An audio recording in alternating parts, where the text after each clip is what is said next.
Hello everyone, সবাইকে একটা নতুন ভিডিওতে স্বাগত জানাই। আশা করি আপনারা সবাই খুব ভালো আছেন। তো আপনাদের জন্য আবার একটা আমি নতুন টপিক নিয়ে চলে এসেছি। আর এই টপিকটা কিন্তু আপনাদের আপকামিং যে এক্সাম ক্লার্কশিপ মেন রয়েছে তার জন্য কিন্তু খুবই গুরুত্বপূর্ণ হতে চলেছে। তো আমি অলরেডি আপনাদের কয়েকটা রিপোর্ট করিয়েছি, তার জন্য সেপারেট প্লেলিস্ট আছে, আপনারা গিয়ে সেখানে দেখতে পারেন। আমি সেই প্লেলিস্টেই এটা অ্যাড করব এবং আমি আশা করি ইন ফিউচার কিন্তু এভাবে আপনাদের দিতে পারবো। আমি বিভিন্ন কারণবশত আপনাদের দিতে পারিনি এই রিপোর্টগুলো। তো আমি যতটুকু পারছি আপনাদের রিপোর্ট কালেক্ট করে আপনাদের প্রোভাইড করার চেষ্টা করব। তো আজকে সেরকমই একটা রিপোর্ট নিয়ে চলে এসেছি। আর আমি বলে রাখি যে এটা কিন্তু আপনাদের English news paper Indian express থেকে নেওয়া একটা রিপোর্ট, এবং এটাকে আমি কিছুটা মডিফিকেশান করেছি নিজ থেকে, এবং কিছু আননেসেসারি যে পোর্শনগুলো রয়েছে, পলিটিক্যাল কিছু ব্যাপার রয়েছে, সেগুলোকে আমি বাদ দিয়েছি এখান থেকে। কারণ এত কিছু লেখার মতো মানে সময়ও থাকবে না, বা এত লেখাও যাবে না, আপনাদের ওয়ার্ড লিমিট সেখানে থাকবে। তো সেই মতো আপনারা যতটুকু একটা রিপোর্টের ফরম্যাট থাকে সেই ফরম্যাটটাকে মেনটেন করে যত রকমের আর্গুমেন্ট রয়েছে পলিটিক্যাল, সেগুলোকে সাইডে রেখে বাকি যে মূল যে জিনিস সেটাকে আপনাকে লিখে আসতে হবে সহজ ভাষায়, এবং গ্রামাটিক্যাল যেন সেখানে এরর খুব কম থাকে। ঠিক আছে? একদম সবাই তো নিখুঁত লিখতে পারবে এরকম না, যেন আপনারা যতটুকু লিখেছেন ততটুকু যেন ঠিকঠাকভাবে থাকে, এবং ওয়ার্ড লিমিটটা যেন কম না হয়ে যায়। ঠিক আছে? একটু হয়তো 10টা 20টা বেশি হতে পারে, কোনো চাপ নেই, কিন্তু যেন খুব বেশি না হয়ে যায়। ঠিক আছে? আর আপনাদের কিন্তু লেখার জন্য নির্দিষ্ট জায়গা থাকবে, সেই নির্দিষ্ট জায়গার মধ্যে লিখতে হবে। আপনাদের কিন্তু এক্সট্রা সিট বা অন্য কোথাও বেশি লিখা মানে অন্য কোথাও লিখে দিয়ে চলে আসবেন এরকম কোনো ব্যাপার থাকবে না। একটা নির্দিষ্ট সিট থাকবে, সেই সিটের যেরকম আপনারা বিভিন্ন স্কুলে এক্সামের সময় থাকতো একটা নির্দিষ্ট কোশ্চেন লেখার জন্য একটা নির্দিষ্ট জায়গা পরিমাণ, সেই রকমই আপনাদের থাকবে, সেভাবেই প্র্যাকটিস করতে হবে। আর যদি রিপোর্ট বা বাংলা প্রতিবেদন আপনারা যদি ইমপ্রুভ করতে চান, তাহলে অবশ্যই আপনাকে প্রতিদিন একটা ইংলিশ পেপার এবং একটা বাংলা পেপারের যে এডিটোরিয়াল পোর্শনগুলো আছে সেগুলো একটা প্র্যাকটিস করতে হবে। আর অবশ্যই একটা ভালো টপিক দেখে আপনারা করবেন, সেক্ষেত্রে আপনাদের স্টক অফ ওয়ার্ড সেটাও বাড়বে, এবং যদি এক্সাম সেন্টারে আননেসেসারি কোনো টপিক চলে আসে, ঠিক আছে, বা আনকমন একটা টপিক চলে আসে, সেখানেও কিন্তু আপনি আপনার এই রেগুলার যে প্র্যাকটিস সেখান থেকে আপনারা কিন্তু লিখে আসতে পারবেন। ঠিক আছে? ওভারঅল আপনাকে মেন্সে টোটাল 6টা যে টপিক সেগুলো নামিয়ে আসতে হবে, এটাই আসল কথা। ঠিক আছে? তো আজকে যে টপিকটা সেটা নিয়ে এবার আলোচনা করা যাক। আপনারা অবশ্যই নোট ডাউন করে রাখতে পারেন।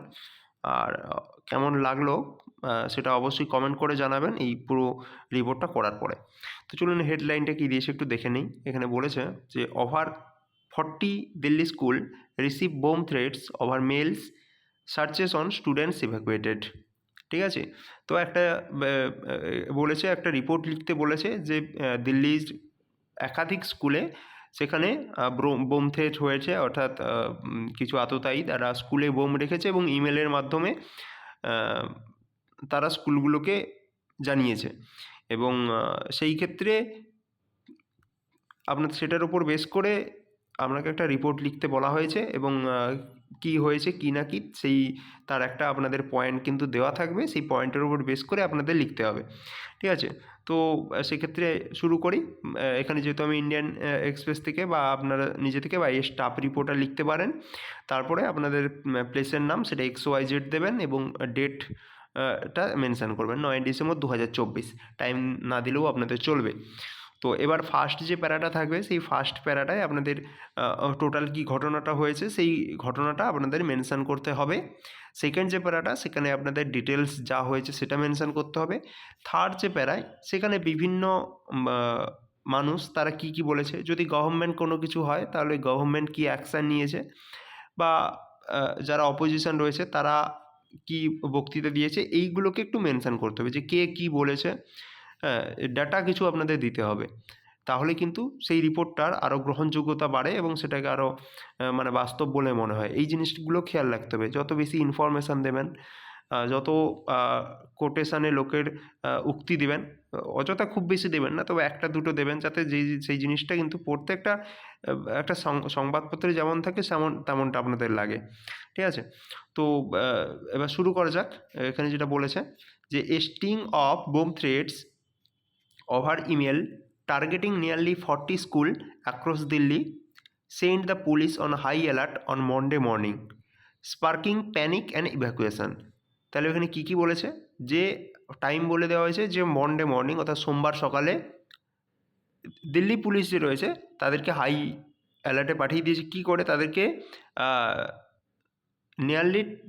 Targeting nearly 40 school across Delhi, দিল্লির 40টা মতো স্কুলে তারা কি করেছে, তারা বোম থ্রেট পেয়েছে ইমেলের মাধ্যমে, এবং সেটা কি করছে, দিল্লি পুলিশকে হাই অ্যালার্ট করে দিয়েছে সোমবার সকালে, এবং তার ফলে স্পার্কিং প্যানিক অর্থাৎ বিশৃঙ্খলতা সৃষ্টি হয়েছে, এবং ইভাকুয়েশন অর্থাৎ স্কুলগুলো সব ফাঁকা হয়ে গেছে, মানে সবাই স্কুল থেকে পালিয়ে গেছে, এইটা আর কি।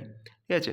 Schools including DPS RK Puram and multiple DAV school receive mail late Sunday, অর্থাৎ রবিবার বিকেলের দিকে বা রবিবার সন্ধে বিভিন্ন স্কুল যেমন নাম দেওয়া আছে, ইনক্লুডিং কী কী না, ডিপিএস, এগুলো কিন্তু ইনফরমেশান আপনাদের দেওয়া থাকবে, আরকেপুরম অ্যান্ড মাল্টিপল ডিএভি, ঠিক আছে, তারা মেল পেয়েছে লেট সানডে, ঠিক আছে, সানডে মানে রবিবার শেষ দিকে। Are the first alert came from GD Goenka Paschim Bihar at 6:15 AM, ঠিক আছে। প্রথম যে অ্যালার্টটা যেটা এসেছে সেটা হচ্ছে জিডি গোয়েঙ্কা পশ্চিম বিহার, এই স্কুলটা, সেটা সকাল 6:15 সময়, ফলোড বাই ডিপিএস আরকেপুরম, মানে এরপরে যে স্কুলটা পেয়েছে সেটা হলো DPS RK Puram reporting a similar threat at 7 AM, তারা 7টার সময় এই ধরনের একটা অ্যালার্ট মেলের মাধ্যমে তারা পেয়েছে। The emails sent at 11:38 PM on Sunday claimed bombs had been placed in the school, ঠিক আছে।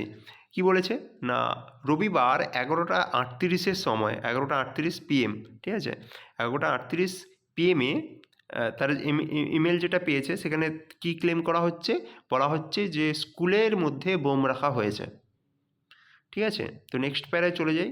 The Delhi police bomb disposal squad, যেটাকে বিডিএস বলা হচ্ছে, and fire department officials are deployed to the affected campuses immediately, অর্থাৎ এই রকম খবর পাওয়ার পরে Delhi police bomb disposal squad এবং ফায়ার ডিপার্টমেন্ট অফিসিয়াল তাদেরকে কিন্তু নিয়োগ করে দেয় যে সমস্ত আপনাদের অ্যাফেক্টেড ক্যাম্পাস আছে, মানে যেগুলোকে যে সমস্ত স্কুলগুলোতে মেল পেয়েছে সেই স্কুলগুলোকে তারা বিডিএস এবং ফায়ার ডিপার্টমেন্ট তারা কিন্তু নিয়োগ করে দিয়েছে।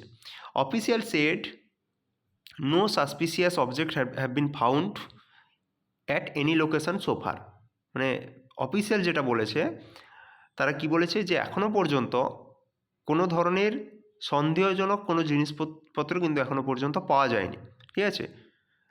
No suspicious object have been found, কোনো সন্দেহজনক কোনো বস্তু এখনও পর্যন্ত পাওয়া যায়নি অ্যাট এনি লোকেশান, কোনো আপনাদের কোনো লোকেশানেই কোনো স্কুলেই সোফার এখনও পর্যন্ত। বাট দ্য থ্রেট ইমেলস, কিন্তু এই যে থ্রেট ইমেলস তারা পেয়েছে সেটা কজড কী হয়েছে, তার ফলে কি হয়েছে, সিগনিফিক্যান্ট ডিসরাপশান, মানে একটা বিশৃঙ্খলতা সৃষ্টি হয়ে গেছে। ডিসরাপশান মানে একটা যে স্কুলের যে একটা নির্দিষ্ট নিয়মকানুন থাকে সেগুলো কিন্তু আপনাদের ভেঙে গেছে আর কি। Students and staffs were evacuated as a precautionary measure, অর্থাৎ প্রাথমিকভাবে একটা সুরক্ষার জন্য ছাত্রছাত্রী এবং যে স্কুলের স্টাফ রয়েছে তাদেরকে কিন্তু ইভ্যাকুয়েটেড করে দেওয়া হয়েছে, অর্থাৎ সেখান থেকে বের করে দেওয়া হয়েছে। And the school have been temporarily closed while investigation were underway, অর্থাৎ স্কুলগুলোকে টেম্পোরারিলি, ঠিক আছে, সাময়িকভাবে বন্ধ করে দেওয়া হয়েছে এবং ইনভেস্টিগেশন যতক্ষণ চলছে, ঠিক আছে, যতক্ষণ ইনভেস্টিগেশন চলছে ততক্ষণ পর্যন্ত টেম্পোরারিলি স্কুলগুলোকে বন্ধ বলে ঘোষণা করে দেওয়া হয়েছে। আচ্ছা, cyber crime teams are working to trace the centre of the emails, অর্থাৎ যারা সাইবার ক্রাইম যে টিম আছে তারা কি করেছে না, তারা এই এই ইমেলকে যারা সেন্ড করছে সেগুলোকে ট্রেস করার তারা চেষ্টা করছেন। আচ্ছা, তারপরে চলে যাই। তারপরে বলেছে Delhi chief minister took to social media to write about the threats, দিল্লির যে মুখ্যমন্ত্রী সে সোশ্যাল মিডিয়ায় লিখেছে কি, after the daily incidents of ransom murders firing in Delhi now threats of bombing of school are being received. তিনি কি বলেছেন যে after the daily incidents of ransom মানে কাউকে কাউকে হাইজ্যাক করে নিয়ে, মানে কাউকে ধরুন কাউকে হাইজ্যাক করে নিয়ে তার বিনিময়ে তাকে টাকা চাওয়া, যেটাকে মুক্তিপণ বলা হচ্ছে আর কি। ঠিক আছে, মার্ডার্স, ফায়ারিং ইন দিল্লি মানে গুলি চালানো, খুন। ঠিক আছে, এই ঘটনাগুলো আফটার ডেলি ইনসিডেন্ট, মানে খুন, মুক্তিপণ চাওয়া বা গুলি চালানো, এগুলোর পরে নাও থ্রেটস অফ বোম্বিং, এবং এখন বোমের থ্রেট যেগুলো, ভয় দেখানো, সেগুলো কিন্তু স্কুলগুলোকে, সেগুলোও কিন্তু শুরু হয়ে গেছে, সেগুলো পাওয়া শুরু হয়ে গেছে। এটা মুখ্যমন্ত্রী বলছে। The law and order situation in Delhi has been so bad before. ঠিক আছে, never been so bad before. বলেছে যে দ্য ল অ্যান্ড অর্ডার, যেগুলো আইন সেগুলো কিন্তু এর আগে এত বাজে ছিল না। The law and order situation in Delhi has never been so bad before. এরকম বাজে কিন্তু আগে ছিল না, আইন কানুন এরকম বাজে আগে ছিল না। The central government has failed its only task of providing security to the people of Delhi. মানে কেন্দ্রীয় সরকার, তারা দিল্লির যে মানুষ, তাদের সিকিউরিটি দিতে ব্যর্থ। আচ্ছা, তারপরে চলে যাই in a post on X একটা আপনারা হ্যান্ডেল জানেন, টুইটারের চেঞ্জ হয়েছে নাম। In a post on X the former chief minister, অর্থাৎ পূর্ব মুখ্যমন্ত্রী, রোট, তিনি কি লিখেছেন, the people of Delhi have never seen such a bad state of law and order in Delhi before. ওই সেম জিনিস, যে দিল্লির মানুষ এরকম বাজে আইন ব্যবস্থা, সেটা কিন্তু আগে কোনো দিন দেখেনি। হোম মিনিস্টার শুড কাম, গৃহমন্ত্রী তার আসা উচিত, and answer the people of Delhi, এবং দিল্লির মানুষকে এর জবাব দিতে হবে। ঠিক আছে, বলেছে যে হোম মিনিস্টার এখানে এসে দিল্লির মানুষকে তার জবাব দিতে হবে, যে কেন ল অ্যান্ড অর্ডার এরকম বাজে হয়ে গেছে, যে কেন স্কুলগুলো বোম থ্রেট পাচ্ছে। ঠিক আছে, এবার লাস্ট একদম চলে যাই, কি ব্যাপার হয়েছে। This is not the first time multiple school have received threats on the same day. মানে এটাই প্রথম নয় যে একাধিক স্কুল একই দিনে এরকম বোম থ্রেটস তারা পেয়েছে। ইন মে মাসে more than 100 school receive bomb threats that turn out to be hoaxes. ঠিক আছে, অর্থাৎ মে মাসে প্রায় 100টির বেশি স্কুল এই ধরনের বোম থ্রেট কিন্তু পেয়েছিল, যার ফলে কিন্তু ওইরকম আপনাদের বিশৃঙ্খলতার সৃষ্টি হয়েছিল। উইকস লেটার, অর্থাৎ এক সপ্তাহ পরে, the Delhi airport and hospitals across the city also receive bomb threats via email. তার ঠিক এক সপ্তাহ পরে দিল্লি এয়ারপোর্ট, দিল্লি বিমানবন্দর এবং হসপিটাল, তারাও কিন্তু এই ধরনের বোম থ্রেট পেয়েছিল ইমেলের মাধ্যমে। আচ্ছা, ইন আগস্ট মাসের কথা বলছে, over 100 hospitals and malls across the capital received emails containing bomb threats. August মাসেও 100টার বেশি হসপিটাল এবং মল, তারাও কিন্তু এই ধরনের ইমেল পেয়েছিল কন্টেনিং বোম থ্রেটস। আচ্ছা, in November the Delhi high court gave directives to the city government and the police to develop a standard operating procedure for handling such emergencies.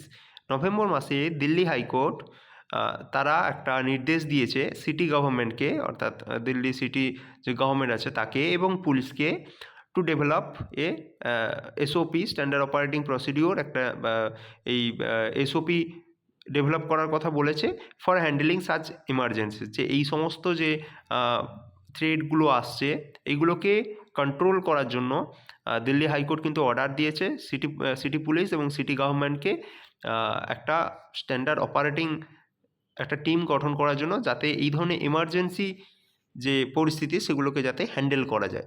ঠিক আছে, তো এইভাবেই কিন্তু এই রিপোর্টটা পুরো শেষ হবে।